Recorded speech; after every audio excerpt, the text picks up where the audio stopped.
This channel does not promote any violent, harmful, or illegal activities. All content provided by this channel is meant for an educational purpose only.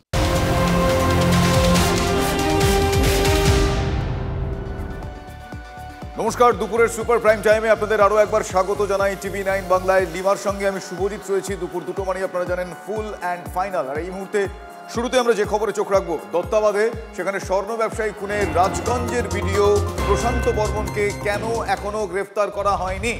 পুলিশের ভূমিকায় প্রশ্ন তুলে বিধাননগর দক্ষিণ থানায় বিক্ষোভ দেখাচ্ছে বিজেপি। দত্তাবাদের স্বর্ণ ব্যবসায়ী খুনের ঘটনায় রাজগঞ্জের ভিডিও, প্রশান্ত বর্মনকে এখনো গ্রেফতার করা হয়নি কেন? পুলিশের ভূমিকা নিয়ে প্রশ্ন তুলে বিধাননগর দক্ষিণ থানায় বিক্ষোভ বিজেপির।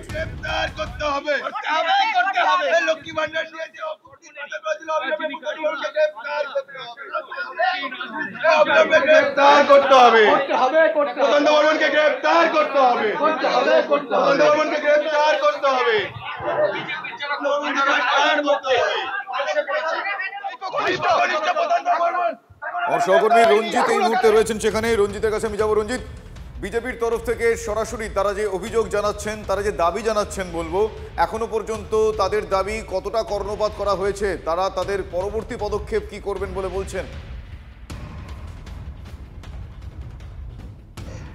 দেখো, দত্তাবাদের যে স্বর্ণ ব্যবসায়ী স্বপন কামিল্লার খুনের ঘটনায় ইতিমধ্যেই তুমি জানো যে দুজনকে গ্রেপ্তার করা হয়েছে, যার মধ্যে অন্যতম হচ্ছে প্রশান্ত বর্মনের, অর্থাৎ রাজগঞ্জের বিডিও প্রশান্ত বর্মনের যে ড্রাইভার রাজু ঢালিকে গ্রেপ্তার করা হয়েছে। তার পাশাপাশি প্রশান্ত বর্মনের যে একদম ছায়াসঙ্গী এবং কন্ট্রাক্টর সেই থাপাকেও কিন্তু গ্রেপ্তার করা হয়েছে, অর্থাৎ তুফান থাপাকে গ্রেপ্তার করা হয়েছে। এবং তাদেরকে যখন বিধাননগর দক্ষিণ থানা থেকে বার করা হচ্ছিল, সেই সময় বিজেপির কর্মী সমর্থকরা একদম থানার ভেতরে ঢুকে বিক্ষোভ প্রদর্শন করছিল। তাদের কারণ একটাই, অর্থাৎ তাদের কাছে তথ্য রয়েছে, তাদের কাছে সিসিটিভি রয়েছে, তাদের কাছে প্রশান্ত বর্মনের বিরুদ্ধে এভিডেন্স রয়েছে।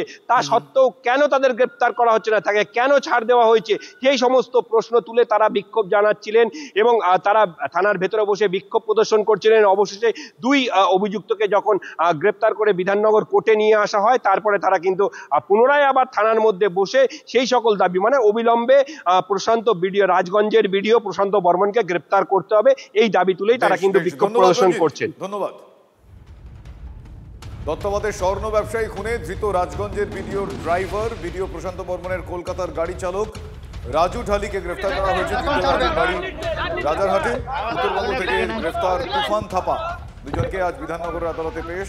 6 জন মিলে স্বর্ণ ব্যবসায়ীর দেহ ফেলেছিল, এমনটা সূত্রের খবর।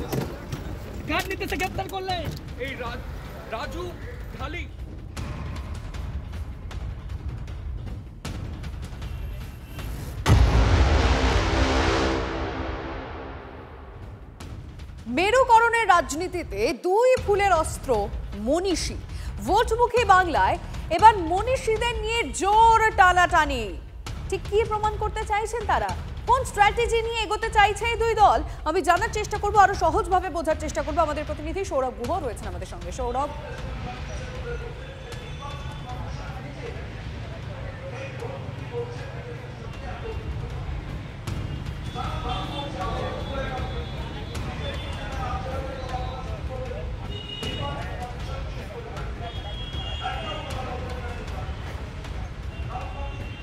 না সম্ভবত সৌরভ শুনতে পাইনি, আমরা আরেকবার যোগাযোগ করার চেষ্টা করব, কারণ ছবিটা আপনাদের দেখাচ্ছি।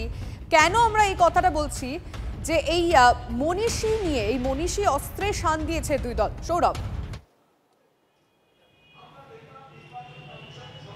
হ্যাঁ লিমা, শুনতে পাচ্ছ আমার কথাটা? একেবারে পরিষ্কার।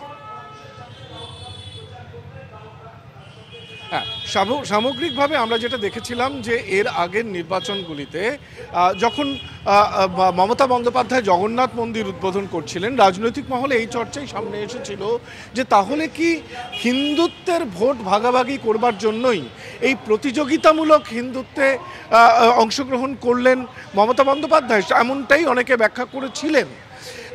সামগ্রিকভাবে যেটা দেখা যাচ্ছে যে বাঙালি অস্মিতাকে হাতিয়ার করেছে তৃণমূল কংগ্রেস।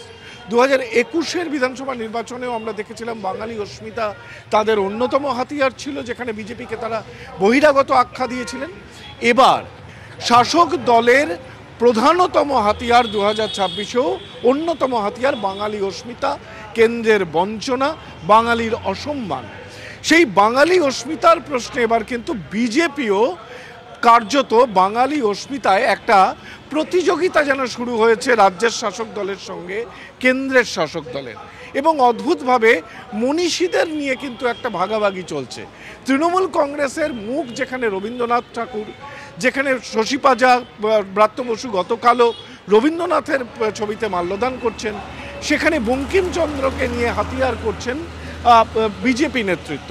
খুব স্বাভাবিকভাবে যেটা বলবার যে রবীন্দ্রনাথ কিংবা বঙ্কিমচন্দ্র তা নিয়ে তাত্ত্বিক বিশ্লেষণ চলতেই পারে, কিন্তু রাজনীতির ফলিত রাজনীতির দৈনন্দিন ক্ষেত্রে যেভাবে মনীষীদের নিয়ে ভাগাভাগি চলছে বাংলায়, ভোটমুখী বাংলায়, সেটা অবশ্যই একটা নতুন দিক। অর্থাৎ এর আগে হিন্দুত্ব নিয়ে প্রতিযোগিতার কথা হয়েছিল, এবার বাঙালি আনা নিয়ে, মনীষী নিয়ে কিন্তু বিজেপি বনাম তৃণমূলের দ্বৈরথ আমরা দেখতে পাচ্ছি। লিমা, তুমি সঙ্গে থাকো। সৌরভ, আমি পিসিআর কে বলবো দুটো ছবি একই সঙ্গে স্ক্রিনে রাখতে। কেন এই কথাটা আমরা বলছি যে রাজনীতিতে দুই ফুলের অস্ত্র মনীষী, ভোটমুখী বাংলা এবার মনীষীদের নিয়ে একেবারে টানাটানি। দেখুন, বিজেপির হাতে হচ্ছে বন্দে মাতরম, আর অন্যদিকে তৃণমূল স্কুলে স্কুলে রাজ্য সঙ্গীত হিসেবে বাংলার মাটি বাংলার জল গাওয়ার নির্দেশিকা। কবি সুবোধ সরকার আমাদের সঙ্গে এই মুহূর্তে টেলিফোন লাইনে রয়েছেন। সুবোধবাবু, দুটো ছবি দেখাচ্ছি। দেখুন, সামনেই তো নির্বাচন রয়েছে, তার আগে আমরা দেখতে পাচ্ছি মনীষী অস্ত্রের শান দিয়েছে দুই দল। আপনি কিভাবে দেখছেন? বঙ্কিমচন্দ্রের সঙ্গে রবীন্দ্রনাথকে এই যে দুজনকে সামনাসামনি নিয়ে এসে লড়াইয়ে বাঁধিয়ে দেওয়া, এটা হচ্ছে অত্যন্ত, যাদের ইতিহাস বোধ নেই, ইতিহাস চেতনা নেই, তারাই এই কাজটা করতে পারে। বন্দে মাতরম এবং আমাদের যে স্টেট সং, এই দুটোর মধ্যে কোথাও কোনো বিরোধ নেই, এবং আমাদের অস্মিতা এবং ঐতিহ্যে, বাঙালির ইতিহাসে কোথাও বঙ্কিমচন্দ্রের সঙ্গে রবীন্দ্রনাথের কোনো রকম বিরোধের কোনো জায়গা নেই। এই দুজন হচ্ছেন পরিপূরক, একজন একরকম ভাবে দেখেছেন আর একজন আর এক রকম ভাবে দেখেছেন, কেউ মাথা দিয়ে দেখেছেন, কেউ হৃদয় দিয়ে দেখেছেন। সুতরাং মাথা এবং হৃদয় একই মানুষের ভেতরে অবস্থিত, একই মানুষের শরীরে অবস্থিত। সুতরাং সেই শরীর, অর্থাৎ সেই বাংলার মাটি, সেই বাংলার জলই থাকছে। আবার একই সঙ্গে বন্দে মাতরমকে যেরকম ভাবে আমরা স্বাগত জানিয়ে এসেছি, যুগ যুগ ধরে গেয়ে আসছি, তার কোনো বিকল্প নেই। সুতরাং এটা ভাবা খুব বোকামি যে স্কুলে স্কুলে বাংলার মাটি বাংলার জল গেয়ে ফেললেই, স্টেট সং গেয়ে ফেললেই বুঝি এটা বুঝি বন্দে মাতরমের একটা প্রতিস্পর্ধী কোনো ঘটনা ঘটছে। একেবারেই তা হতে পারে না। আমি মনে করি আমাদের সবার হৃদয়ে যেরকম ভাবে বন্দে মাতরম আছে, তেমনি সমান ভাবে আমাদের মধ্যে রবীন্দ্রনাথ। একেবারে অনেক ধন্যবাদ আপনাকে। কবি সুভাষ সরকারের বক্তব্য আপনাদেরকে আমরা শোনালাম, তার প্রতিক্রিয়া শুনলাম। কিন্তু এখানেই শেষ নয়। ভোটমুখী বাংলায় বন্দে মাতরমের সার্ধশতবর্ষে তুঙ্গে রাজনীতি। ব্রাত্য বসুকে কমিউনিস্ট বলে তোপ শুভেন্দু অধিকারী। ব্রাত্য বসু কমিউনিস্ট, কোনোদিন বন্দে মাতরমকে স্বীকৃতি দেননি। ওনার মানসিকতা চীনের আক্রমণ বিরোধী দলনেতার।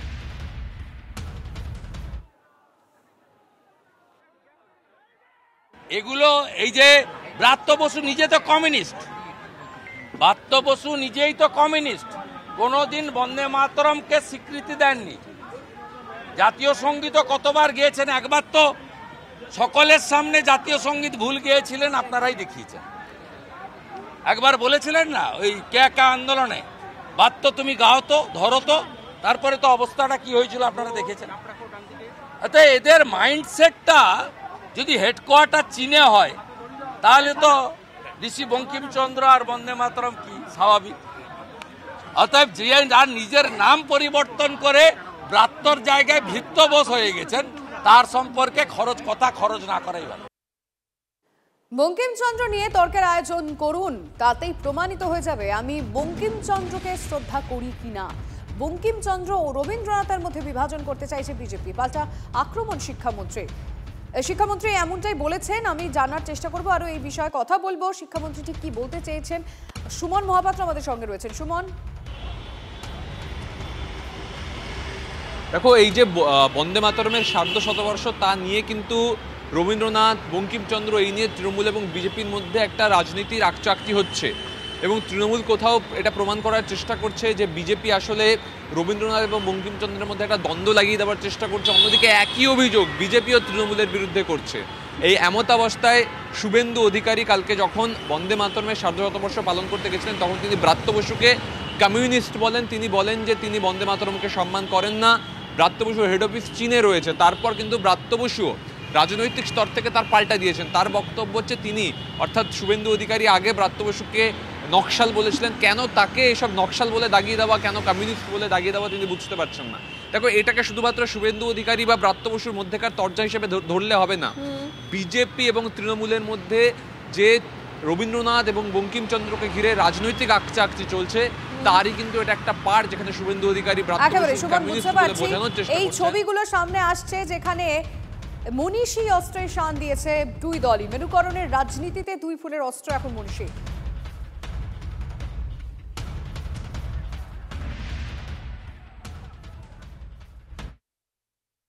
উনিও একটা একাডেমিক পরিসরে আমাকে ডাকুন বা একটা ব্যবস্থা করুন বা পলিটিক্যাল পরিসরেই ডাকুন, সেখানে বঙ্কিম নিয়ে একটা তর্ক, তাহলে প্রমাণিত হয়ে যাবে আমি বঙ্কিমচন্দ্রকে শ্রদ্ধা করি কি করি না। তা এই সব কথার কোনো মানে নেই। বিজেপি বঙ্কিমচন্দ্র এবং রবীন্দ্রনাথের মধ্যে বাঁধিয়ে দিতে চাইছে, এইটা হচ্ছে মুদ্রা কথা, জেনে রাখবেন। দুটো বাঙালির মধ্যে বিভাজন করতে চাইছে। আমি জানি না মানে আমাকে কেন এইভাবে দাগিয়ে দেওয়া হয়।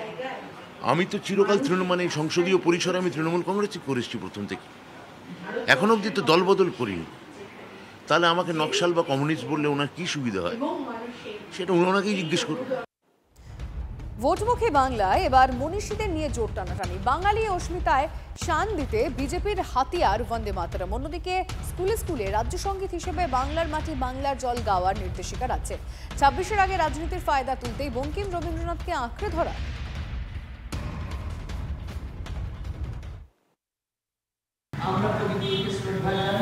উপস্থিত প্রত্যেকে কবিগুরু অনুরাগী, তার মধ্যে বিভেদ থাকে না। তিনি বিভিন্ন ভাষায় লিখেছেন, বিভিন্ন ভাষায় তার লেখা ট্রান্সলেশন হয়েছে, অনুবাদ হয়েছে। সুতরাং প্রত্যেকে বোঝেন কবিগুরু রবীন্দ্রনাথ ঠাকুরকে, নতুন করে কাউকে আলাদাভাবে বুঝতে হবে। আমাদের রক্তের মধ্যে তিনি রয়েছে, হৃদয়ের মধ্যে রয়েছে, জীবনের মধ্যে রয়েছে। এসআইআর আবহে আবারও মৃত্যুর দাবি তৃণমূলের। পরিবারের উল্টো সুর শাসক দলের মুখে। আজ সকালে আরামবাগের মোহনপুরে অসুস্থ এক বৃদ্ধের মৃত্যু হয়। মৃত্যুর সঙ্গে এসআইআর এর কোনো সম্পর্ক নেই এমনটা পরিবারের দাবি। আমার সহকর্মী তন্ময় বৈরাগী এই মুহূর্তে আমার সঙ্গে রয়েছেন। তন্ময়, পরিবারের তরফ থেকে তার মৃত্যুর কারণ হিসাবে কি কোনোভাবে এসআইআর তথ্য খাড়া করেছে এক্ষেত্রে? কারণ তৃণমূল দাবি করেছে যে এসআইআর আতঙ্কেই নাকি মৃত্যু। দেখো, পরিবারের তরফ থেকে যেটা জানাচ্ছে, তার পুত্রবধূ যেটা জানিয়েছে যে তার গ্যাস অম্বল হয়েছিল, গতকাল রাত্রেও তার শ্বশুর মশাইয়ের সঙ্গে কথা হয়েছে, পুত্রবধূর এটাই দাবি। প্রভাতবাবুর ছেলে কিন্তু জানাচ্ছেন যে এসআইআর এর সঙ্গে কোনো সম্পর্ক নেই এবং পুত্রবধূ, তার পরিবারের লোকজন পুত্রবধূ তিনিও দাবি করছেন যে এসআইআর এর সঙ্গে কোনো সম্পর্ক নেই। কিন্তু যেটা তৃণমূল অর্থাৎ শাসক দল দাবি করছে যে এসআইআরই মরেছে। কারণ হচ্ছে সে ফর্ম ফিল আপ করেছিল, যদিও পরিবার সূত্রে জানা গেছে যে তার এসআইআর এর 2002-এর নাম ছিল এবং ভোটার তালিকা থেকে আরম্ভ করে সবকিছুতেই এই প্রভাত বাবুর নাম ছিল। কিন্তু আর এই নিয়ে শুরু হয়েছে রাজনীতি। বিজেপির অর্থাৎ পরিবারের তরফ থেকে এই মৃত্যুর পেছনে এসআইআর আতঙ্ক এই বিষয়টা নেই বলেই সরাসরি জানানো হচ্ছে, কিন্তু মৃতের পরিবারের ঠিক উল্টো দাবি করছে তৃণমূল কংগ্রেস। এসআইআর আতঙ্কেই মৃত্যু হয়েছে, নিজেদের তত্ত্বে একেবারে অনড় থাকছে শাসক শিবির। কোনো কি আতঙ্কে ছিল না, কিছু এসবের ব্যাপার নয় গো। উনি সব ঠিকঠাক সব সময় করে রাখতেন ওইসবের ইয়ের জন্য। কাগজপত্র সব ঠিক আছে? ঠিকঠাক ছিল। 2002 সালেও নাম আছে? সব আছে। আমারটা ঠিক করলো, আমি কেননা এই আমার 8 বছর বিয়ে হয়েছে বলে আমারগুলো সবই ঠিক করে রাখলো। ওইসব নিয়ে কোনো প্রবলেমই ছিল না। যেটা বাইরে যেটা খবর পাওয়া যাচ্ছে এসআইআর আতঙ্কে নাকি উনি। না না না, ওইসব এটা ভুয়ো খবর, ওটা কোনো প্রবলেমই না। উনি সব ঠিকঠাক করেই রেখেছেন। কাগজপত্রগুলো একটু করে ফর্মগুলো আগে ফিল আপ করে রাখছেন, একটা জেরক্সের ওপর আগে করছিলেন যাতে কোনো ভুলভাল মানে আসলটাই না হয়ে যায়, সেই জন্যই। এখানকার মানুষের যেটা যে আতঙ্ক, এসআইআর কীভাবে ফর্ম ফিল আপ করতে হবে নানা রকম নিয়ে কালকে এখানে সব পাশাপাশি এরাও বলতে পারবে আর কি। আর আমার তো ছোটবেলার বন্ধু, ওই যে কিভাবে ফর্ম ফিল আপ করতে হবে কালকে ওই ফর্ম নিয়ে যে এখানে যে আছেন আর কি আছে, সেও এসেছিল দোকানে। এবার দুদিন ফর্ম পায়নি, সেটাও ঘোরাঘুরি করেছে। এবার আতঙ্ক একটা। শুনলেন আপনারা, যিনি মারা গেছেন তার পরিবারের লোকজন, তার পুত্রবধূ, তিনি বলছেন যে অসুস্থ ছিলেন, যে কারণে মৃত্যু, অসুস্থতার কারণে। কিন্তু তৃণমূল কংগ্রেস বলছে যে মৃত্যুর পেছনে নাকি এসআইআর দায়ী। মৃত্যু নিয়ে এক প্রকার রাজনীতি করছে তৃণমূল, ঠিক এভাবেই পাল্টা দাবি করেছে বিজেপি। যতদিন এসআইআর চলবে ততদিন পশ্চিমবঙ্গে যতজন মানুষ মারা যাবেন সব কটাকেই এরা এসআইআর আতঙ্কে মারা গেছেন বলে চালানোর চেষ্টা করবেন। আসলে এটা বিভ্রান্তি ছড়ানোর কৌশল, এছাড়া অন্য কিছু নয়। আর এই এসআইআর আতঙ্কে, এসআইআর আবহে যে সমস্ত মৃত্যুর ঘটনা বা মৃত্যুর অভিযোগ তৃণমূল করছে বা তৃণমূল সরব হয়েছে, এই আবহে মৃতদের পরিবারের পাশে দাঁড়াতে অভিষেক বন্দ্যোপাধ্যায়ের নির্দেশে একটা কমিটি তৈরি হয়েছে। আজ থেকে মৃতদের পরিবারের সদস্যদের সঙ্গে তৃণমূল নেতৃত্বের এই কমিটি তারা দেখা করবেন, কমিটির সদস্যরা দেখা করবেন। তৃণমূল সাংসদ মন্ত্রীদের নিয়ে গঠিত কমিটিতে পার্থ ভৌমিক রয়েছেন, সমীরুল ইসলাম রয়েছেন, শশী পাঁজা রয়েছেন, চন্দ্রিমা ভট্টাচার্য, তৃণাঙ্কুর ভট্টাচার্য, অরূপ চক্রবর্তীরা রয়েছেন। মূলত টিটাগড়, ডানকুনি থেকে উলুবেড়িয়া, রাজ্যের বিভিন্ন প্রান্তে এই কমিটির সদস্যরা পৌঁছে যাবেন। আনুষ্ঠানিকভাবে শুধুমাত্র একদিনে যাওয়া নয়, পরিবারগুলোর সঙ্গে নিয়মিত যোগাযোগ রাখবেন ওই কমিটির সদস্যরা। দলের বাছাই করা নেতাদের নিয়ে তৈরি হয়েছে এই বিশেষ কমিটি। এটি অভিষেক বন্দ্যোপাধ্যায়ের নির্দেশে কমিটি তৈরি করা হয়েছে। এসআইআর আতঙ্কে মৃত্যু নিয়ে রাজনীতি, তৃণমূল বিজেপি দু দলকেই আক্রমণ ভরতপুরের বিধায়ককে। রাজ্যে শকুনের রাজনীতি তো হুমায়ুন কবিরের।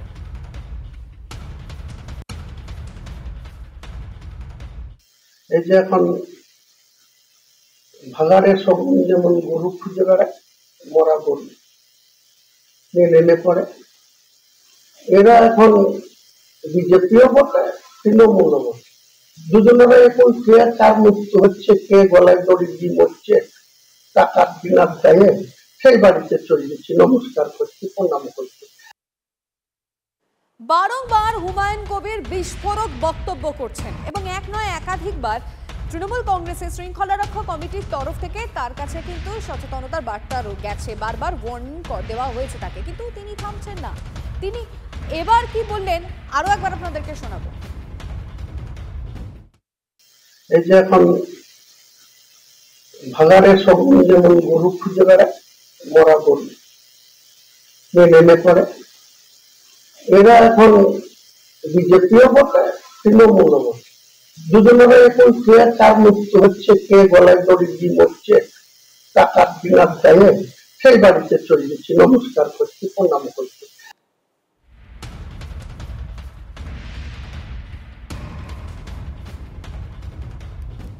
আমরা হুমায়ুন কবিরের বক্তব্যের দিকে নজর রেখেছিলাম। এসআইআর আবহে একের পর এক মৃত্যুর খবর যখন তৃণমূল কংগ্রেসের তরফ থেকে বলা হচ্ছে এই সমস্ত মৃত্যুর পিছনে দায়ী এসআইআর আতঙ্ক, ঠিক সেই সময় দাঁড়িয়ে আবারও বিস্ফোরক, এই বিষয় নিয়ে বিস্ফোরক হুমায়ুন কবির। তিনি বলছেন এই মৃত্যু নিয়ে রাজনীতি করা হচ্ছে। বারংবার হুমায়ুন কবিরের মন্তব্যে দল অস্বস্তিতে পড়েছে। তৃণমূল বিজেপি দু দলকেই আক্রমণ করলেন এবার ভরতপুরের বিধায়ক। রাজ্যে শকুনের রাজনীতি তো হুমায়ুন কবিরের। আমরা সেই পাশাপাশি সেই সমস্ত ঘটনার দিকে নজর রেখেছি যেখানে যে একের পর এক আত্মহত্যা, মৃত্যু নিয়ে তৃণমূলের তরফ থেকে বলা হয়েছে এই সমস্ত মৃত্যুর পিছনে কারণ হচ্ছে এসআইআর আতঙ্ক। ঠিক সেই সময় দাঁড়িয়ে বিজেপির তরফ থেকে যে দাবিটা বারবার করা হচ্ছিল সেই সুর এবার শোনা গেল কিন্তু ভরতপুরের বিধায়কের গলাতে, যেটা বিজেপি কি বলছিল যে এটা নিয়ে রাজনীতি করা হচ্ছে, মৃত্যুর পিছনে যে কারণেই থাকুক সেটার পিছনে এসআইআর দেখানো হচ্ছে, এটা বিজেপি বলছিল। আর এবার সেটাই কিন্তু আমরা শুনলাম কার গলায়, হুমায়ুন কবিরের গলায়। তিনি বলছেন রাজ্যে শকুনের রাজনীতি চলছে। বারংবার হুমায়ুন কবির এমন তার অনেক মন্তব্যে দলকে অস্বস্তিতে পড়তে হয়েছে। তৃণমূল নেতাদের প্রতিক্রিয়া চাইতে গেলে তারা বারংবার বলেছেন সেটা তার ব্যক্তিগত সম্পর্ক, শুধু সেখানেই শেষ হয়নি। তৃণমূলের শৃঙ্খলা রক্ষা কমিটির তরফ থেকে তার কাছে বারংবার চিঠিও গেছে, কিন্তু হুমায়ুন কবির তিনি থামার নাম নেই। তিনি আবারও বলছেন। তৃণমূল মুখপাত্র তন্ময় ঘোষ আমাদের সঙ্গে রয়েছেন এই মুহূর্তে। তন্ময়বাবু কি বলবেন? আবারও হুমায়ুন কবিরের বক্তব্য জানিয়ে আলোচনা শুরু হয়েছে। তিনি বলছেন রাজ্যে শকুনের রাজনীতি চলছে, যেভাবে একের পর এক মৃত্যু হচ্ছে এই মৃত্যুগুলোকে নিয়ে রাজনীতি করা হচ্ছে, কি বলবেন? হুমায়ুন কবির কখন কি বলেন আসলে বলেন এই জন্যে যে এই যে আপনারা খবর করছেন, আপনার মনে হয় যে ওনার কথা এই গুরুত্ব আছে যেটা নিয়ে খবর হওয়ার দরকার আছে, এই জন্যেই সংবাদ মাধ্যমে ভেসে থাকার জন্যই এই কথাগুলো বলছেন।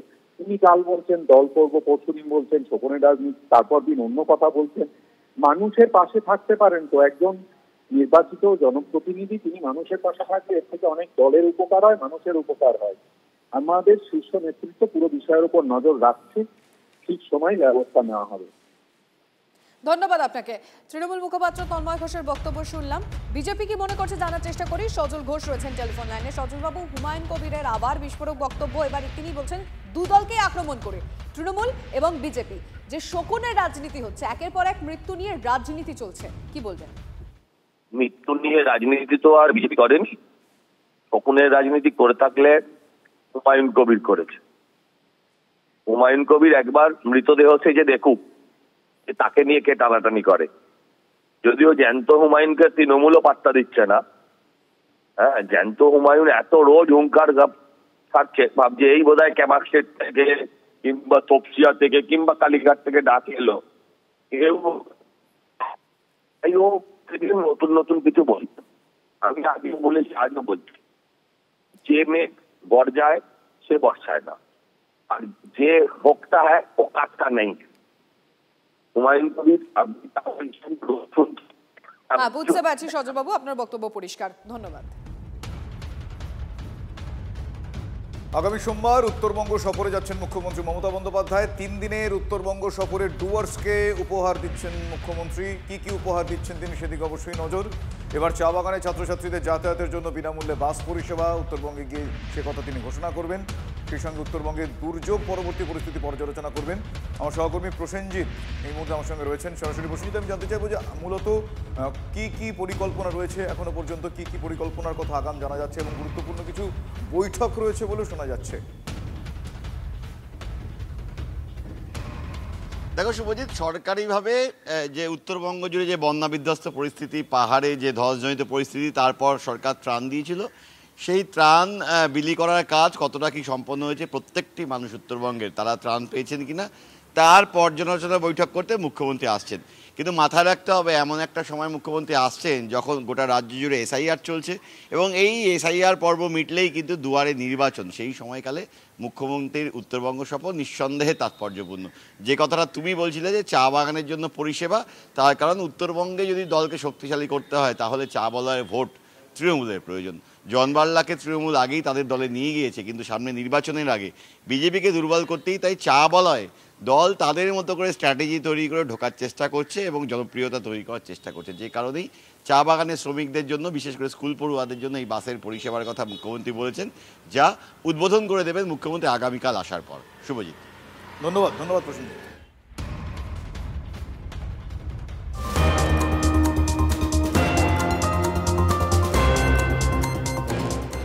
ঘন্টা পেরিয়ে গেছে, এখনো সমস্যা কাটলো না এসএসসির ওয়েবসাইটে। রাত পেরিয়ে গিয়ে দিন হয়ে গেল, এখনো রেজাল্ট দেখতে পাননি পরীক্ষার্থীরা।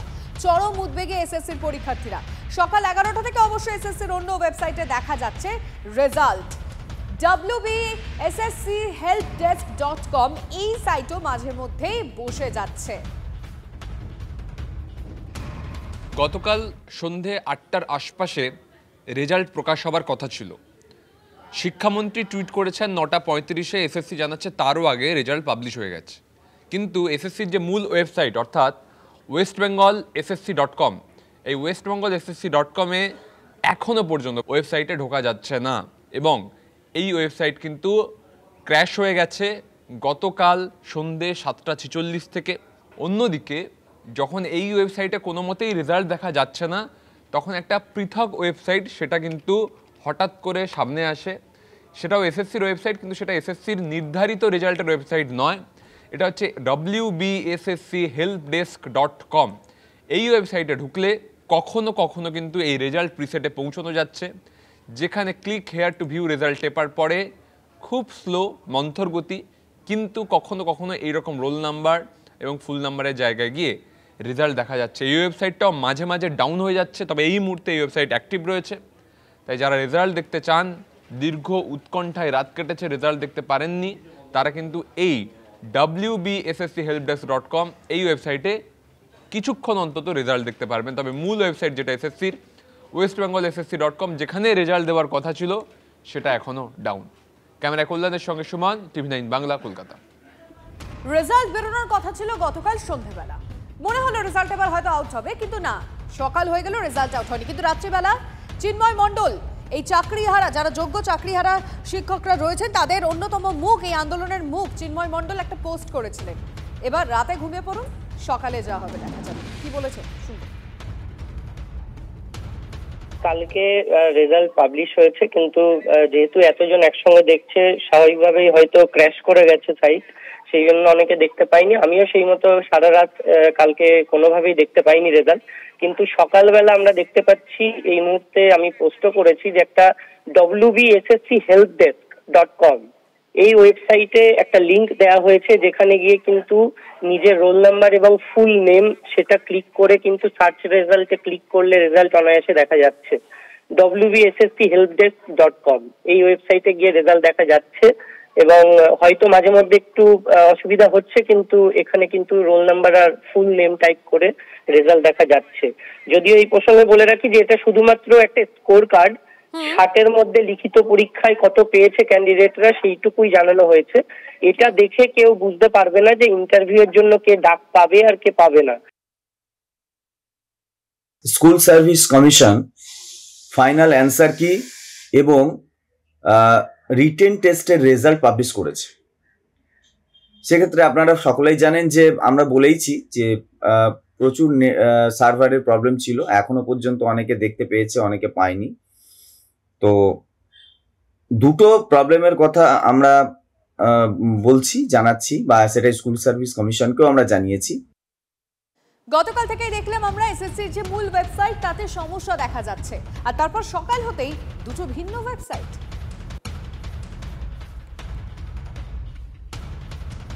আরে সরকারি ক্র্যাশ করে যাচ্ছে, তো তারা আবার ওয়েবসাইট, ওই সরকারের ওয়েবসাইট আছে, এটাই তো সব থেকে বড় কথা। সরকারটাই তো ক্র্যাশ করে চলে গেছে নিচে।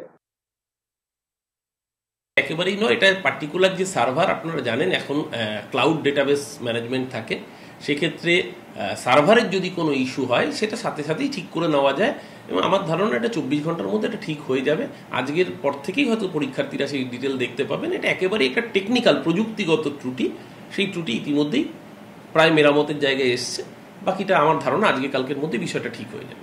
আজ বিশ্বকাপ জয়ী রিচা ঘোষকে সংবর্ধনা দেবে সিএবি। বিশ্বকাপ ফাইনালে 24 বলে 34 রান করেছিলেন রিচা, তা মাথায় রেখে 34 লক্ষ টাকার আর্থিক পুরস্কার দেবে সিএবি। সোনা ও রূপোর তৈরি ব্যাট ও বল দেওয়া হবে রিচাকে, যার মূল্য আনুমানিক 5 লক্ষ টাকা। রিচার সংবর্ধনায় প্রধান অতিথি মুখ্যমন্ত্রী মমতা বন্দ্যোপাধ্যায়, সঙ্গে সৌরভ গঙ্গোপাধ্যায় ও ঝুলন গোস্বামী। আমন্ত্রণ জানানো হয়েছে টলিউড তারকাদের, উপস্থিত থাকতে পারেন প্রসেনজিৎ দেব কোয়েল।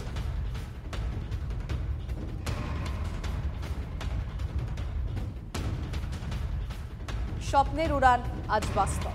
বিশ্বকাপ জিতে জনতার উচ্ছ্বাসে ভেসে বাড়ি ফিরেছেন রিচা ঘোষ। কলকাতাতেও সোনার মেয়েকে ঘিরে আবেগের স্রোত। বিশ্বকাপ জয়ের অনুভূতি, প্রধানমন্ত্রী রাষ্ট্রপতির সঙ্গে সাক্ষাতের অভিজ্ঞতা থেকে ভবিষ্যতে পরিকল্পনা। TV9 এ এক্সক্লুসিভ বিশ্বকাপ জয়ী রিচা ঘোষ। বিশ্বকাপ খেলতে যাচ্ছিলে একরকম, বাড়ি ফিরলে সেই অনুভূতিটা কিরকম? আই থিঙ্ক অনেকটা ডিফারেন্ট, কারণ কি লাইক যেভাবে যখন আমি বাড়িতে আসলাম শিলিগুড়িতে ফার্স্টে, যেভাবে তারা ওয়েলকাম করলো আমাকে অ্যান্ড যত ভালোবাসা দেখালো, আই থিঙ্ক এটা অনেক ডিফারেন্ট ফিলিং ছিল আমার জন্য। সবার লাইফে স্ট্রাগল থাকে, আই থিঙ্ক অনেকের লাইফে অনেক বেশি, অনেকের লাইফে কম, বাট আমার লাইফে যদি স্ট্রাগল না থাকতো আই থিঙ্ক আমি এই জায়গাটা ওই এত শক্তভাবে আমি থাকতে পারতাম না। চুলন্দির অবদান একটা রয়েছে তোমার ক্রিকেট ক্যারিয়ারে, সবাই বলছিল। তারা স্বপ্ন এটা প্রথমে দেখেছে, তাদের স্বপ্নটা কি ওয়ার্ল্ড কাপ জিতবে, তো এটা ওই ইমোশনাল অ্যান্ড প্লাস যখন ঝুলদিকে আমি গ্রাউন্ডে দেখে আমরা সবাই ইমোশনাল হয়ে পড়েছিলাম, সে আর আমি দুজনেই। আই থিঙ্ক আমরা গিয়ে হাগ করেছি এক দুজনকে, অ্যান্ড ওই মোমেন্টটা আমরা এনজয় করেছি। কীভাবে নিজের পাওয়ারটাকে জেনারেট করেছো তুমি? প্রথমে তো আমার ছোটোবেলায় আমার আই থিঙ্ক এই জিনিসটা আমার ভগবান ভালো সাথে দিয়েছে কি আমার পাওয়ার আছে। আই থিঙ্ক ওটার মধ্যে আরও কাজ করে আমার যারা ট্রেনার আছে তাদের সাথে আমি কাজ করেছি, কি আরও বেটার কী করে হয়, কোচের সাথে ব্যাটিংয়ের নিয়ে কথা বলেছি কি আরও বেটার কী করে আমি শর্টস খেলতে পারবো, সেম শট আরও বেটার কী করে যাবে। আই থিঙ্ক এই জিনিসটা আমাকে আরো বেটার করেছে আই থিঙ্ক এই রকম শর্টস খেলার জন্য। মিলিয়ে ড্রেসিং রুমটা কি পরিবেশ ছিল এবং কিভাবে পাল্টালো এই জায়গা থেকে কিভাবে ওভারকাম করলো টিমটা? আই থিঙ্ক ও 3টে ম্যাচ হারার পরে আমরা কখনো এক দুজনকে আমরা ছাড়িনি কি আলাদা করে কি একা, তো আমরা সবাইকে ব্যাক করেছি, আমরা নিজেদেরকে ব্যাক করেছি, আমরা একসাথে ছিলাম। আই থিঙ্ক এই জিনিসটা অনেক অ্যাজ আ টিমকে বোঝায় কি তারা কতটা স্ট্রং। তো আমরা টাফ সিচুয়েশনে আমরা একজনকে ছাড়িনি। সচিন টেন্ডুলকার কল করেছিল হরমনপ্রীতকে সঙ্গে কোথায় কথা হয়েছে বা তোমাদের সঙ্গে কথা হয়েছিল, কি বলেছিল মাস্টার ব্লাস্টার? সে গুড লাক বলেছে, জাস্ট ওটাই। কেন কি অত টাইম ছিল না, কেন কি আমরা ন্যাশনাল অ্যান্থেমে যখন যাবো তো সেই টাইমে যেটুকু টাইম ছিল ওটা just handshake and good luck. যখন আমি পিএমের সাথে অ্যান্ড প্রেসিডেন্ট অফ ইন্ডিয়ার সাথে যখন কথা বলছি দুজনের সাথে, তো সবাই আমাকে সবার কাছে কথা বলে আমার এটাই কি তারা মোটিভেট করে, তারা বলছে আরও ট্রফি নিয়ে আসতে অ্যান্ড অনেক ওয়ার্ডস ইউজ করেছে যেগুলো অনেক হেল্প করবে অনেকজনকে, নেক্সট জেনারেশনকে কি করে মোটিভেট করে, ইন্সপিরেশন ওয়ার্ড বলেছে। রিচা ঘোষ তার ফিউচার কেরিয়ারকে কিভাবে দেখছে? আপাতত আমি ক্রিকেটটা নিয়েই ফলো করছি, ফোকাস করছি ক্রিকেটেই, বাট আমি এখনও কিছু ভাবিনি আগে নিয়ে, আমি জাস্ট প্রেজেন্টে এনজয় করতে চাই। বিশ্বকাপ জয়ী ভারতীয় দলের অন্যতম মুখ বাঙালি মেয়ে রিচা ঘোষ, তার বক্তব্য শুনছিলেন আমার সহকর্মীর সঙ্গে কথোপকথন। গর্বিত এক মুহূর্ত, সেই মুহূর্তের সাক্ষী হচ্ছিলাম আমরা। কিন্তু এই বঙ্গেই রেফার রোগের শিকার হয়ে মৃত্যু হতে হয় এক ছাত্রীকে। এবার সেই ঘটনা বলবো। ফুটন্ত খিচুড়ির কড়াইয়ে ওই স্কুল ছাত্রী পড়ে যায়। প্রথমে বিদ্যাসাগর হাসপাতালে তাকে নিয়ে যাওয়া হয়, পরে সেখান থেকে এমআর বাঙুরে স্থানান্তর, আর এর মাঝে পড়ে প্রাণ চলে যায় ওই ছাত্রীর। শর্ষণার সাপুইপাড়ায় মর্মান্তিক এই দুর্ঘটনা। সৌভিক আমার সহকর্মী এই মুহূর্তে আমার সঙ্গে টেলিফোন লাইনে রয়েছেন। সৌভিক, আমি জানতে চাইবো যে কি কারণে রেফার করতে হলো আর রেফার রোগের শিকার হয়ে মৃত্যু হলো এই ছাত্রীর, আমি একটু বিস্তারিতভাবে তোমার কাছ থেকে জানতে চাইবো। দেখো, অত্যন্ত দুর্ভাগ্যজনক ঘটনা। একটা দুর্ঘটনা জগদ্ধাত্রী পুজোর পরের দিন অর্থাৎ গত বৃহস্পতিবার তৃষা সাপুই যোধ শিবরামপুর বালিকা বিদ্যালয়ের ক্লাস 6-এর ছাত্রী। সে যখন তার পাড়া থেকে যাচ্ছিল সেই সময় পাড়ারই একটি জগদ্ধাত্রী পুজো হচ্ছিল এবং সেই পুজোয় ঠাকুরের ভোগ তৈরি হচ্ছিল। অন্য মনস্ক বশত সে যখন যায়, সে ডিসব্যালেন্স হয়ে এই খিচুড়ির মধ্যেই পড়ে যায়। খিচুড়ির ফুটন্ত যে খিচুড়ি, সেই খিচুড়ি তার ব্যাক সাইডে পড়ে এবং ডাক্তার যেটা বলে যে 45% বার্ন। তড়িঘড়ি তাকে নিয়ে যাওয়া হয় বিদ্যাসাগর হসপিটাল এবং বিদ্যাসাগর হসপিটাল থেকে এমআর বাঙুরে স্থানান্তরিত করা হয়। এলাকার বক্তব্য, এলাকার মানুষজনের যেটা ক্ষোভ, সেটা হচ্ছে যে এমআর বাঙুর হসপিটালে অপারেশন হয় গত পরশুদিনকে, এবং পরশুদিনকে অপারেশনের আগে কিন্তু ডাক্তার একবারও বলেননি যে এই বাচ্চাটির অপারেশনের পরে আইসিইউ বেড লাগবে। অথচ তারা অপারেশনের পরে যখন বলে যে আইসিইউ বেড খুঁজে নিয়ে আসুন, আইসিইউ হসপিটালে তাকে নিয়ে যেতে হবে, এবং আর্থিক অবস্থা তাদের খারাপ, নার্সিংহোমে নিয়ে যাওয়ার সামর্থ্য নেই, কারণ তৃষার বাবা নেই, বাবা 4 বছর আগে মারা গেছে, মায়ের সঙ্গেই সে থাকে, পড়াশোনা করে। এবং যখন এই অপারেশন হয়, অপারেশনের পরে তারা বিভিন্ন হসপিটালে ঘুরে ঘুরে বেড়ায়, কিন্তু কোনো জায়গাতেই আইসিইউ বেড পাচ্ছিল না। কিন্তু ভাগ্যবশত ববি হাকিম অর্থাৎ মেয়র ফিরাজ হাকিমের কাছে যখন তারা যায়, তারপরে কিন্তু ওই এমআর বাঙুর হসপিটালেই আইসিইউ বেডের ব্যবস্থা হয়। অথচ এই পেশেন্ট, এই ছাত্রী এমআর বাঙুর হসপিটালে পড়ে রয়েছে, তাকে কিন্তু আইসিইউ বেড দেওয়া হয়নি। এবং ততক্ষণে যে এমআর বাঙুরে যখন আইসিইউ বেড অ্যারেঞ্জ হয়, ততক্ষণে কিন্তু অনেকটাই দেরি হয়ে যায়। মর্মান্তিক তো বটেই এই ঘটনা এবং লজ্জাজনকও বটে, তার কারণ রেফার রোগের শিকার হয়ে আবারও ক্লাস 6-এর এক ছাত্রীর এরকম মর্মান্তিক মৃত্যু, দুর্ভাগ্যজনক মৃত্যু আবারও চোখে আঙুল দিয়ে দেখিয়ে দিল সে বিষয়টি। ও যাচ্ছিল স্কুলে, যাওয়ার টাইমে খিচুড়িটা তখন রান্না হচ্ছিল, ও ঠাকুরের দিকে তাকাতে তাকাতে যেতে গিয়ে হাতে স্লিপ খেয়ে হাতে ওটা পড়ে গেছে। বাই চান্স দুর্ঘটনা একটা হয়ে গেছে। ও কিন্তু হেঁটে গেছে, হেঁটে গাড়িতে উঠেছে, হেঁটে মানে হসপিটালে হেঁটে গেছে, বা দেখে বোঝা যাবে না যে অতটা ইয়ে হয়েছিল। জানি না কি কারণে এতটা মানে ঘটে গেল, ঘটনাটা বুঝতে পারলাম না। বলতে পারেন কি এটা মানে গাফলতি বলবো না কি বলবো, ভুল বলবো, ডাক্তারের একটু কিছু গন্ডগোল হয়ে গেছিল, যার জন্য কিন্তু দুর্ঘটনাটা ঘটে গেল। তাহলে কিন্তু বাচ্চা কিন্তু এরকম হবার কথা নয়। বাড়িতে না গিয়ে যেখানে সেখানে এনুমারেশন ফর্ম, অভিযুক্ত বিএলওদের শোকজ করার নির্দেশ কমিশনের। আরো ডিটেইলে জানবো শ্রাবন্তী সাহার কাছ থেকে। শ্রাবন্তী, ঠিক কি নির্দেশ এসেছে কমিশনের তরফে? দেখো, একাধিক অভিযোগ আসছে জেলা জুড়ে, যেখানে সেখান থেকে ফর্ম দিচ্ছেন বিএলওরা। কখনো কখনো তাদেরকে বিভিন্ন রাজনৈতিক দলের পার্টি অফিসে গিয়েও ফর্ম বিলি করতে দেখা যাচ্ছে।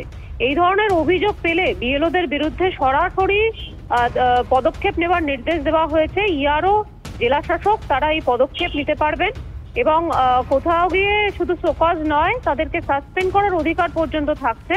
প্রথম থেকে এনুমারেশন ফর্ম নিয়ে যথেষ্ট সিরিয়াস কমিশন এবং বিএলওদের বিরুদ্ধে কড়া পদক্ষেপের নির্দেশ দেওয়া হয়েছে কমিশনের পক্ষ থেকে। ধন্যবাদ।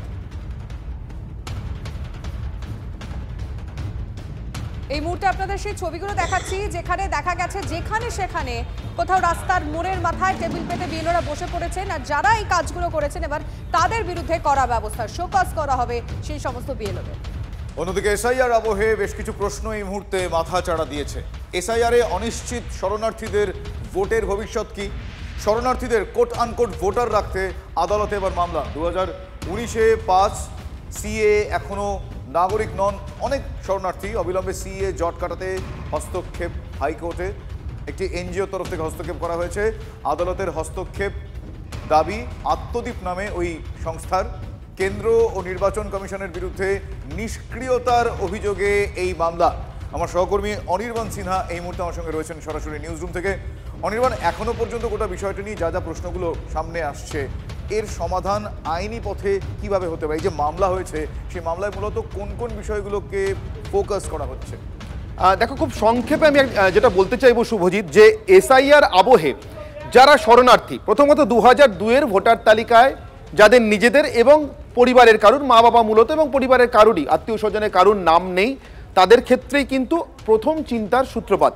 তাহলে কি তার নামটা বাদ চলে যাবে? না, তারপরেও আরও অনেকগুলো বিষয় আছে যেগুলো থাকলে পরে তাদের নাম থাকতে পারে। সেগুলো কি আমরা দীর্ঘদিন ধরে সেগুলো বলছি, ব্যাখ্যা করছি। মানুষ এখন দরজায় দরজায় আসে, মানে লিটারেলি দুয়ারে দুয়ারে আসা বিএলওদের কাছ থেকে সেগুলো বুঝেও নিচ্ছেন। ফলে 2002-এর ভোটার তালিকায় নাম না থাকলেই যে তিনি বিদেশি বলে চিহ্নিত হয়ে গেলেন এবং তার ভোটের অধিকার চলে গেল, ভোটাধিকার চলে গেল, এমনটা নয়। কিন্তু যারা সত্যি সত্যিই জানেন, মানে আমি বলবো এক্ষেত্রে বিবেকের কথা, বিবেক থেকেই জানেন যে তিনি আসলে বিদেশি, তিনি আসলে বাংলাদেশ থেকে এসছেন নানান পরিস্থিতির শিকার হয়ে, বিশেষ করে যারা শরণার্থী হিসেবে, মানে বিজেপির, এক্ষেত্রে আমি বারবার বলবো বিজেপির কোট করা যারা শরণার্থী, অর্থাৎ যারা বাংলাদেশ থেকে ধর্মীয় উৎপীড়নের কারণে, পাকিস্তান থেকে বা আফগানিস্তান থেকে ধর্মীয় উৎপীড়নের কারণে সিএ এর তৈরি করা রুল এবং ফ্রেম অনুযায়ী, আইন অনুযায়ী যারা চলে আসতে বাধ্য হয়েছেন, তাদের মধ্যে হিন্দু, বৌদ্ধ, জৈন, খ্রিস্টান, পার্সি এরা সব রয়েছেন, শুধুমাত্র মুসলিম নাগরিক ছাড়া। আমরা জানি এবার এদের ক্ষেত্রে যারা নিজেরাই জানেন যে তারা আসলে দেশের নাগরিক নন, ভোটার তালিকায় তাদের কোনো একটা সময় পরবর্তীকালে নাম উঠে গেলেও 2002-এর ভোটার তালিকায় তারা নাম দেখাতে পারবেন না, বাবা মার নামও দেখাতে পারবেন না, তার কারণ তাদের 14 পুরুষের কেউ কোনোদিন এদেশে বসবাসই করেননি। তারা তো নিশ্চিতভাবে এনুমিনেশন ফর্ম দেওয়া নেওয়া ইত্যাদি সময়, যেমন আমরা দেখলাম হলদিয়াতে অঞ্জলি কর বলে একজন বিএলওর কাছে ধরা পড়লেন, এভাবে ধরা পড়বেন।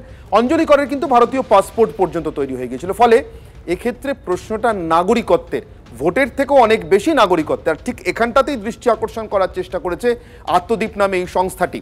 ভোটের বাজারে দুটো থিওরি আছে। বিজেপি বলছে আপনি যদি শরণার্থী হন কোনো চিন্তা নেই, মানে সোজা কথা হিন্দু হলে চিন্তা নেই, ভোটার তালিকা থেকে আপনার নাম বাদ যাবে না। কিন্তু ব্যাপারটা কি সত্যিই তাই? আত্মদ্বীপের করা মামলা কিন্তু বলছে তা নয়। উল্টো দিকে তৃণমূল কংগ্রেসের পক্ষ থেকে দেখানো একটা ভয় অবশ্যই আছে, বা ভয় দেখানোর চেষ্টা অবশ্যই আছে যে হিন্দুদেরও নাম চলে যাবে। দেখুন আসামে কিন্তু 20 লক্ষ লোক ডিটেনশন ক্যাম্পে বসে আছে, যদিও সেই ডিটেনশন ক্যাম্পের ঠিকানা আমরা এখনো জানি না, কিন্তু এটা আছে। এই দুটোরই মাঝখান থেকে আমরা যদি মামলাটাকে দেখি তাহলে পরে আমাদের সব থেকে বাস্তবিকভাবে বোধহয় আমরা বস্তুনিষ্ঠভাবে এটাকে বিশ্লেষণ করতে পারবো। আসলে এই নিয়ে কোনো ক্লিয়ার ডাইরেক্টিভস নেই, এবং ঠিক সেই কারণেই আত্মদ্বীপ নামক সংস্থাটি, মাথায় রাখতে হবে এই সংস্থাটা কিন্তু হঠাৎ গজিয়ে ওঠা একটা সংস্থা নয়। আত্মদ্বীপ, তার যিনি কর্ণধার চেয়ারম্যান প্রসূন মৈত্র, তার করা তার এই তৈরি সংস্থা, তাদের করা মামলার ভিত্তিতে কিন্তু ওবিসি রিজার্ভেশনে বিরাট বড় ওলটপালট হয়ে গিয়েছে।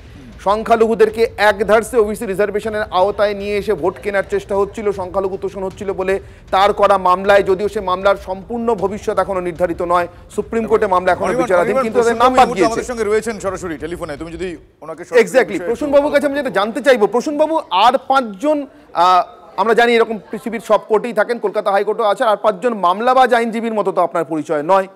আপনার নির্দিষ্ট রাজনৈতিক উদ্দেশ্য আছে, পরিচয় আছে, লক্ষ্য আছে, আপনাকে আমরা জানি। এবং আমি যদি আপনাকে রাষ্ট্রবাদী বা জাতীয়তাবাদী বলে অভিহিত করি, আপনি নিশ্চয়ই সেটাকে অন্তত গালাগালি মনে করে এড়িয়ে যাওয়ার চেষ্টা করবেন না। এরকম একজন মানুষ হয়ে আপনি কেন্দ্রীয় সরকারকে দোষারোপ করে, নির্বাচন কমিশনকে দোষারোপ করে, এসআইআর আবহে হঠাৎ করে এই সিএ নিয়ে এরকম একটা মামলা কেন করলেন, যেখানে আপনি বলছেন সিএ এর আইন তৈরি হয়ে গিয়েছে, রুল ফ্রেম হয়ে গিয়েছে, নতুন রুলস জারি হয়েছে 2024-এর 31শে ডিসেম্বর পর্যন্ত সময়সীমাকে ছাড় দিয়ে, তারপরেও লক্ষ লক্ষ শরণার্থীর ভবিষ্যৎ কার্যত বিষবাও জলে এবং তারা ভোটার তালিকা থেকে বাদ পড়তে পারেন, তাদের ভোটাধিকার পর্যন্ত অনিশ্চিত হতে পারে। আদালত অবিলম্বে হস্তক্ষেপ করুন। আপনি কেন্দ্র এবং নির্বাচন কমিশনকে একসঙ্গে কাঠগড়ায় তুললেন কেন প্রসূনবাবু? না, ব্যাপারটা হচ্ছে যে আমি এত সরলীকরণে বিশ্বাসী নই যে এ দায়ী ও দায়ী বা ব্লেম গেম খেলাতেও বিশ্বাসী নই। আমার বক্তব্য হচ্ছে সিএ তৈরি করার মূল কারণ ছিল প্রতিবেশী দেশগুলোতে ধর্মীয় কারণে অত্যাচারিত সংখ্যালঘুদের এই দেশের নাগরিকত্ব দেওয়া। এটা কেন্দ্রীয় সরকারের ঘোষিত নীতি এবং সেখানে আমরা দেখতে পাচ্ছি, এবং সেখানে আমরা যখন সিএ এর রুল ফলো করছি আমরা দেখতে পাচ্ছি যে তারা বলছেন এই নাগরিকত্ব দেওয়ার জন্য রুল 12 অফ অ্যাক্ট 2009 কে তারা ফলো করবেন। কি বলা হচ্ছে সেখানে? সেখানে বলা হচ্ছে 60 দিনের মধ্যে ডিএলসি কে সিদ্ধান্ত নিতে হবে, তারপরে যে এক্সিকিউটিভ কমিটিটাকে 30 দিনের মধ্যে সিদ্ধান্ত নিতে হবে। কিন্তু আমার কাছে, আমি আবার স্পষ্ট করে বলছি, আমার কাছে ডকুমেন্ট রয়েছে যেখানে 6 মাস এমনকি 11 মাসেরও ডকুমেন্ট রয়েছে যেখানে হিয়ারিং হওয়ার পর তারা ডকুমেন্ট পাননি। তো আমরা যখন সিদ্ধান্ত নিচ্ছি যে আমরা প্রতিবেশী দেশে ধর্মীয় কারণে নির্যাতিতদের বা সংখ্যালঘুদের নাগরিকত্ব দেব, সেখানে তাদেরকে কি আমরা এই মান্যতা দিতে পারি না? বেশ, প্রসূনবাবু এখানে আপনার কাছে আমার প্রশ্ন, এই যে ঘটনাটার কথা আপনি বললেন যে প্রমাণ দিতে পারেন, 6 মাস 1 বছর পর্যন্ত অপেক্ষা করছেন, এই অপেক্ষার জন্য তো অন্য কেউ দায়ী নয়, এর জন্য তো রাজ্য সরকারকে দায়ী করা যাবে না, এর দায় তো কেন্দ্রীয় সরকারের। আমিও দাগিয়ে দিচ্ছি না, কিন্তু আমি বলছি দায়টা কার? কেন্দ্রীয় সরকার ছাড়া অন্য কারো কি?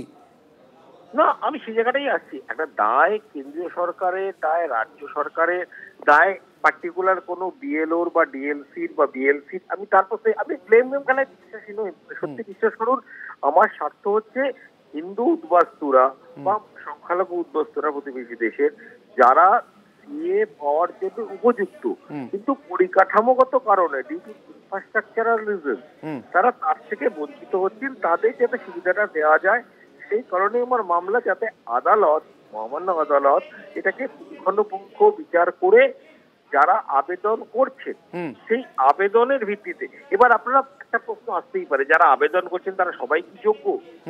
হয়তো যোগ্য নয়, কিন্তু আমি মেনে নিচ্ছি আপনি যখন সিএ ডিক্লারেশনে 6B3A ক্লজে তো আপনি বলেইছেন যে ডেটে আপনি অ্যাপ্লিকেশন করবেন সেই ডেটে আপনার যা রাইট আছে সেটা বজায় থাকবে। আপনার কাছে একটা ছোট্ট প্রশ্ন আছে প্রসূনবাবু, এমন ঘটনা আমরা দেখিয়েছি এবং প্রশ্নাতীতভাবে দেখিয়েছি, প্রমাণিতভাবে দেখিয়েছি যে ওপার বাংলায় মানে বাংলাদেশে মুসলিম ধর্মাবলম্বী এপারে এসে নাম পরিবর্তন করে নিয়েছেন, হিন্দু বাবা মা খুঁজে নিয়েছেন, মানে কোটানকোট বাবা মা খুঁজে নিয়েছেন এবং এপারে হিন্দু সেজে বসবাস করছেন। সিএ সুযোগ নিয়ে তিনি অ্যাপ্লাই করলেন এবং আপনার করা মামলার সুযোগ নিয়ে তিনি বললেন আমাকেও ভোটাধিকারটা রেখে দিতে হবে। তাহলে আপনি যে বলছেন বিদেশিদের তাড়াতে হবে ভোটার তালিকা থেকে, সেই লক্ষ্য তো পূরণ হলো না। একদম, আমি সেই জায়গাটাই আসতে চাইছিলাম। আমার বক্তব্য হচ্ছে যদি কোনো অযোগ্য ব্যক্তি, আমি নাম কারো কোনো জাতি গোষ্ঠীর নাম নিচ্ছি না, যদি কোনো অযোগ্য ব্যক্তি সিএ তে আবেদন করে থাকেন তাহলে সেটাকে স্ক্রুটিনাইজ করে বাদ দেওয়ার দায়িত্ব তো কেন্দ্রীয় সংস্থারই। এবার তারা যখন বাদ দেবে তখন তারা সিম্পল একটা মেল করে দেবেন যে this particular number has been debarred from the citizenship. কিন্তু আপনি যে মামলা করেছেন তাতে আপনি বলছেন যে এই এসআইআর এর মাফ করুন সিএএ তে করা আবেদন তার রসিদটাকেই আপাতত গণ্য করে ভোটার তালিকায় তাকে রেখে দিতে হবে। এই বাদ যাওয়ার আগে সেই বিদেশি কোটানকোট বিদেশি নাগরিক বা অযোগ্য আবেদনকারী তো এদেশের মানে অন্তত এই রাজ্যের একটা বিধানসভা ভোটে ভোট দিয়ে ফেলার অধিকারটা পেয়ে যাবেন, ভোটটা তো দিয়ে দেবেন। কিন্তু আমরা কি একদিন অব্দি দেখছি না যে কোনো অযোগ্য লোক, আমি বিদেশি স্বদেশী নামে যাচ্ছি না, কোনো অযোগ্য লোক ভোট আজকে এসআইআর করার কারণ হচ্ছে কোনো মৃত লোক ভোট দিচ্ছে, সে কি যোগ্য? যোগ্য নয়। ভিনদেশি ভোট দিচ্ছে, সে কি যোগ্য? সে তো যোগ্য নয়। আজকে 5টা অযোগ্য লোক ভোট দেবে বলে আমি কি 5000 লোকের ভোটাধিকার কাটতে পারি? যদি আপনার কথা বুঝতে পারলাম স্পষ্ট প্রসূনবাবু। আপনার কাছে আমার শেষ প্রশ্ন প্রসূনবাবু, এই ভরা নির্বাচনী বাজারে যেটার দায়িত্ব সম্পূর্ণভাবে কেন্দ্রীয় সরকারের এবং জাতীয় নির্বাচন কমিশনের, এমন একটা বিষয়কে আপনি একদম হাইকোর্টের এখতিয়ারে এনে ফেলে হাইকোর্টের হস্তক্ষেপ দাবি করে বাঙালি হিন্দু শরণার্থীর পাশে তো না হয় দাঁড়ালেন বুঝলাম, বা সেই উদ্দেশ্যে আপনি মামলাটা করেছেন বুঝলাম, এটা কি একজন রাষ্ট্রবাদী হিসেবে এবং জাতীয়তাবাদী হিসেবে আপনাকে কতটা স্বস্তির মধ্যে রাখছে এটা ভেবে যে এটা বিজেপিকে সাহায্য করবে না বিজেপির বিরুদ্ধে যাবে? দেখুন, বিজেপিকে সাহায্য করবে না বিরুদ্ধে যাবে, তৃণমূলকে সাহায্য করবে না, এটা আমার কাছে বড় ইস্যু নয়। বড় ইস্যু হচ্ছে every citizen is entitled to some right, প্রত্যেকের একটা অধিকার সীমা রয়েছে।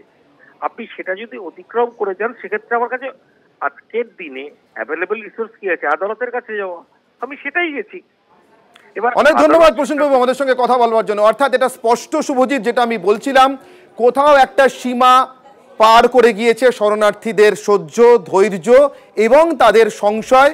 সব থেকে বড় কথা, ভবিষ্যৎ নিয়ে ভোটার হিসেবে এবং নাগরিক হিসেবে তারা যে সরকারের দিকে, অর্থাৎ কেন্দ্রীয় সরকারের দিকে এই ক্ষেত্রে তারা একমাত্র তাকিয়ে আছেন, সেই সরকারের কাছ থেকে তাদের পাওয়া অথবা না পাওয়া। অতএব এই মামলা, শুভজিৎ, যে মামলার গুরুত্ব এই এসআইআর এর আবহে এই রাজ্যে এই মুহূর্তে অপরিসীম। পক্ষপাতদুষ্ট বিএলও, সিপিএম বিএলএর বাড়িতে ফর্ম গোছাচ্ছেন বিএলও।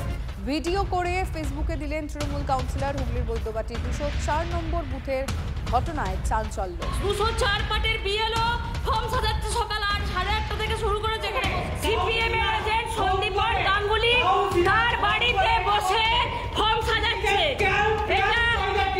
এটা কোনো স্ক্যাম নয়, তাই ফালতু কথা বলবেন না। Without my permission, this is fully না। আপনি বাড়িতে অ্যালাউ করেছেন না? হ্যাঁ, আপনি যা ইচ্ছা বলুন। আপনি জানান জানান জানান জানান জানান। না, আমি এই ভিডিওটা করে পাঠাবো, এক্ষুনি পাঠাবো। আপনি এখানে বসে ফর্ম সাজাবার কে? আপনি এখানে বসে ফর্ম সাজাবার? আপনি সিপিএম এর এজেন্টের বাড়িতে ঢুকে ফর্ম সাজাচ্ছেন? ইয়ার কি বাচ্চা এখানে বসে এসডি অফিসের কাজ করতে এসে? তুই তো ভিডিও করছি, আমি ভিডিও করছি। এই যে সব ফর্ম এখানে রয়েছে, সিপিএম এর এজেন্টের বাড়িতে বসে, সিপিএম এর বিএলএ টুর বাড়িতে বসে আমাদের 204 পাটের বিএলও ফর্ম সাজাচ্ছে সকাল 8:30 থেকে শুরু করে, যেখানে সিপিএম এর আমাদের রিপোর্টার আশিক ইনসানের সাথে কথা বলবো। আশিক, ঠিকই অভিযোগ তৃণমূলের তরফে? তৃণমূলের যেটা অভিযোগ, তারা ওই ওয়ার্ডের যে কাউন্সিলর 19 নম্বর বৈদ্যবাটি 19 নম্বর ওয়ার্ডের কাউন্সিলর, তার যেটা অভিযোগ যে আশিক শুনতে পাচ্ছ? না, ফোনটা সম্ভবত আমরা শুনতে পাচ্ছি না। অবশ্যই যোগাযোগের চেষ্টা করব, কারণ ছবিটা আপনাদেরকে দেখাচ্ছি যেখানে তৃণমূলের তরফ থেকে অভিযোগ সিপিএম বিএলএর বাড়িতে ফর্ম গোছাচ্ছেন বিএলও। সত্যি করে কথা, আমি সুগারের রোগী, আমার প্রচুর কষ্ট হচ্ছিল। এসে আমি ফর্মগুলোকে নিজের মতন করে সাজিয়ে নিয়ে তুলে নিয়ে যাচ্ছিলাম, ওইটুকুই মানে ঝামেলা হয়ে গেল। সাজিয়ে নিচ্ছিলাম, পরপর সাজিয়ে নিচ্ছিলাম, আমি পরপর করে বাড়িগুলো নিয়ে যাচ্ছিলাম। আমি নিজেই সাজিয়ে নিয়ে এসেছি, সেগুলোকে সাজাচ্ছিলাম। আমি ব্যাগে তুলবো, এবার ব্যাগ গুছিয়ে নিয়ে যাব, মানে কার বাড়ি কোনটা সেটা পরপর করে গুছিয়ে নিয়ে, এটা কি আমার অপরাধ? এসডি অফিস মারফত যে প্রেরিত বিএলও রঞ্জনা দত্ত, উনি যে সিপিএম এর বিএলও 2 যে এজেন্ট দিয়েছে সিপিএম সন্দীপন গাঙ্গুলি, তার বাড়িতে বসে ফর্ম শর্টিং করছেন। পুরো ফর্ম এসডি অফিসের ফর্ম নিয়ে গিয়ে তার বাড়িতে বসে ওখানে ফর্ম সাজানো হচ্ছে। তো ওই খবর পেয়ে আমি সঙ্গে সঙ্গে তৎক্ষণাৎ সেখানে যাই এবং আমি সামনাসামনি দেখতে পাই যে ওনার বাড়িতে বসেই তৎক্ষণাৎ আমি কমপ্লেন করি, এসডি অফিসে জানাই এবং এসডি অফিস থেকে সুপারভাইজার এসছিলেন এবং ইআরও এসছিলেন। এটা একটা গুরুত্বপূর্ণ ফর্ম, এসআইআর। এই ফর্ম যদি কোনো পার্টিকুলার পলিটিক্যাল পার্টির এজেন্টের বাড়িতে বসে কোনো এসডি অফিস মারফত যে বিএলও তারা যদি আজকে শর্টিং করে, সেক্ষেত্রে একটা পক্ষপাতিত্ব হয়ে যাচ্ছে। বারাসাত তৃণমূলের সাংসদ ভার্সেস চেয়ারম্যান, দলের অন্দরের ফাটল আরো চওড়া হয়েছে। ব্যক্তিগত কারণে ইস্তফা দিয়েছেন পুরপ্রধান, দাবি করছেন বারাসাতের সাংসদ তথা সাংগঠনিক জেলার সভাপতি কাকলি ঘোষ দস্তিদার। আমি কথা বলতে চাইবো আমাদের প্রতিনিধি দীপঙ্করের সঙ্গে। দীপঙ্কর, চেয়ারম্যানের তরফে বক্তব্য কি? ব্যক্তিগত কারণ?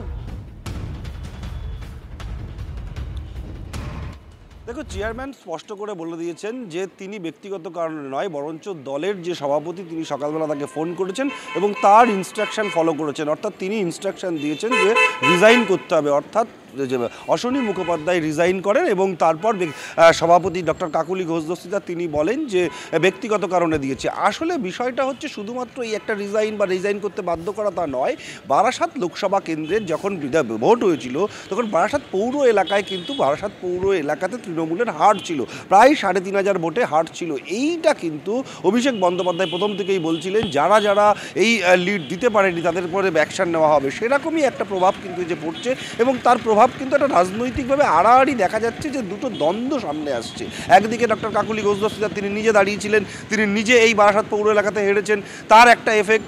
আবার উল্টো দিকে অশ্বনী মুখোপাধ্যায়, তিনি নিজে চেয়ারম্যান, কাউন্সিলর, এবং তার স্ত্রী পম্পি মুখোপাধ্যায়, তিনিও কিন্তু কাউন্সিলর, তারা দুজন একসঙ্গে কাউন্সিলর হয়েছেন। ফলে এই সমস্ত বিষয়গুলো আছে, তারা নিজেরা জিততে পারেন, অথচ যখন লোকসভার ভোট হয়েছে তখন তাকে জেতানো সম্ভব হয়নি। এই জায়গাগুলোকে ধরেই কিন্তু এই ধরনের পরিবর্তন শুধু বারাসাত নয়, বনগাঁ লোকসভা কেন্দ্রেও কিন্তু একই চিত্র হয়েছিল। বনগাঁ পৌরসভা লিড দিতে পারেনি এবং বনগাঁ পৌরসভার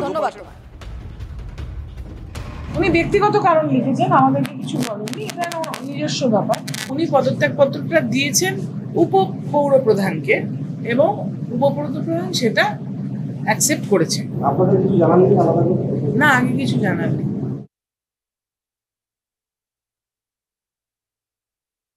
ভাইস চেয়ারম্যানের কাছে আমি তো রেজিগনেশনটা দিলাম। এবার যেহেতু আমার সাংগঠনিক সভাপতি ডক্টর কাকুলি ঘোষ দস্তিদার আমাকে ওভার টেলিফোন জানিয়েছিলেন, ওকেও একটা চিঠি দিলাম যে ওর ইনস্ট্রাকশন মতো আমি ভাইস চেয়ারম্যানের কাছে রেজিগনেশন দিয়েছি। উনি বলছেন যে আপনি ব্যক্তিগত কারণে রিজাইন করছেন। সেটা তো আমি বলতে পারবো না দিদি কেন এটা বলছেন, তবে আমি কিন্তু ওর ইনস্ট্রাকশনই ফলো করেছি, এটা আমি বলতে পারবো না। কিন্তু উনি আমাকে ওভার টেলিফোন ফোন করেই সকালবেলা বলেছিলেন। তার আগে আমার ভাইস চেয়ারম্যানকে বোধহয় উনি ফোন করেছিলেন কাউন্সিলরদের মিটিংয়ে ডাকার জন্য, এবং মিউনিসিপ্যালিটির যে আধিকারিককে ভাইস চেয়ারম্যান বলেছিলেন তিনি আমাকে ফোন করেন। ওই ফোনেই আমি ফার্স্ট জানি। গতকালকেও আপনারা কয়েকজন মানুষ আমার কাছে পৌঁছেছিলেন, আমি বলেছিলাম যে আমার কাছে এই ধরনের কোনো নির্দেশ দলীয় তরফ থেকে আসেনি,